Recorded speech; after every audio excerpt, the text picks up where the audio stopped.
কাঁঠাল তো আমরা অনেক রকমভাবেই খাই, ভাতে খাই, রুটির সঙ্গে খাই, শুধু খাই, কাঁঠাল মেখে খাই, অনেক রকমভাবে খাই। কাঁঠালের কি কোনো দিন তোমরা জুস বানিয়ে খেয়েছো? কাঁঠালের আটিগুলো সব ছাড়িয়ে পরিষ্কার করে নিলাম, নিয়ে এখানে কিন্তু একটু লবণ দিয়ে দেবো আর একটু লেবু দিয়ে দেবো। অবশ্যই লেবু আর লবণ এখানে দিতে হবে, তা না হলে কিন্তু কাঁঠালের খেতে ভালো হবে না। আর এখানে তোমরা চাইলে মিষ্টি দিতেও পারো, নাও পারো, কিন্তু আমি একটু মিচড়ি ভিজিয়ে রেখেছিলাম, সেই জলটা একটু দিয়ে দেবো। চিনি দিলে চিনিটা গলতে চায় না, ভালো পেস্ট হতে চায় না। এবার আমি পেস্ট করে ফিরে আসবো। ফিরে এসেছি, দেখো রেসিপিটি আমি আগে একদিন বানিয়েছিলাম, ভাবলাম বন্ধুদের কাছে শেয়ার করি, খেতে কিন্তু দারুণ হয়। একবার খেলে কিন্তু বারবার খেতে চাইবে। রেসিপিটি যদি ভালো লেগে থাকে একটা লাইক, একটা কমেন্ট আর একটা শেয়ার করে দেবে।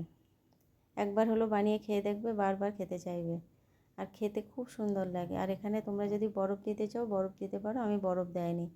ঠান্ডা ঠান্ডা ওয়েদার, অল্প একটু ওই মিচড়ে ভেজানো জলটা ছিল ফ্রিজে, আর কাঁঠালটাও ফ্রিজে ছিল, সেই ঠান্ডাটায় অনেকটাই ঠান্ডা হয়েছে। একটু খেয়ে দেখি কেমন হয়েছে। দারুণ হয়েছে।